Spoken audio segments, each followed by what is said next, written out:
You ever felt the subtle, persistent pressure to make yourself smaller in the workplace or in life? It's not always the circumstances that test us, but the people around us who expect us to apologize for simply being ourselves. When we apologize for acting from genuine conviction, we're not showing humility, we're teaching others that their pressure works. Each apology for doing what you believe is right becomes an open invitation for others to override your judgment.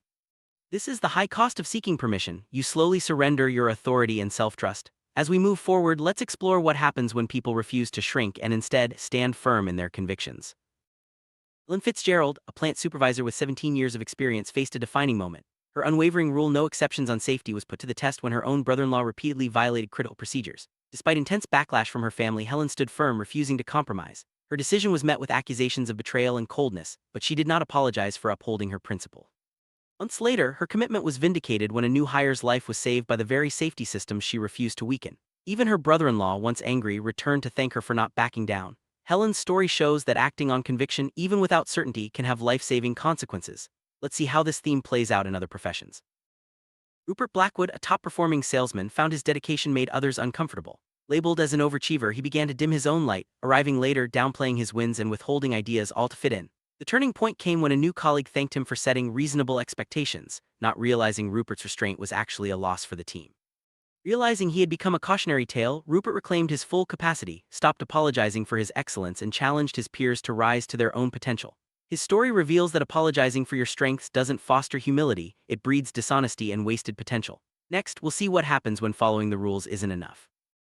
Errol Moss, a civil engineer trusted in systems and procedure. For 9 months he reported growing cracks in a dam, only to be met with bureaucracy and inaction. When unprecedented rain threatened disaster, Gerald stopped asking for permission. He broke protocol, risking his career to reinforce the dam at midnight. Though suspended and facing charges, an independent review confirmed his actions saved thousands of lives.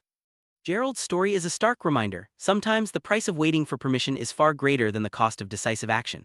His courage, like Helen's and Rupert, came not from certainty but from conviction. Together, these stories reveal a common thread: standing firm in your principles, even when it's uncomfortable or costly.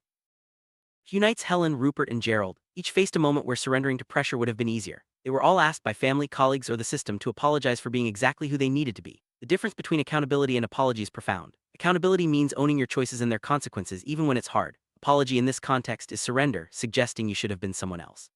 When you act from genuine conviction, you don't owe anyone an apology. Most of us won't face dramatic tests, but we all encounter moments where we're tempted to shrink, explain, or seek permission. The path forward is clear: stop apologizing for your principles, reclaim your authority, and act with integrity. As we close, reflect on where you may have been living apologetically, dimming your light, seeking validation, or softening your decisions to avoid discomfort. The stories of Helen, Rupert, and Gerald show that true authority comes from acting on principle, not from seeking permission. Your test may not be dramatic, but it is real. The next time you feel pressure to apologize for your standards or convictions, remember, you don't owe anyone an apology for being who you are. The path forward is action, not explanation. Stand firm, reclaim your authority, and let your conviction guide you. Your moment is here.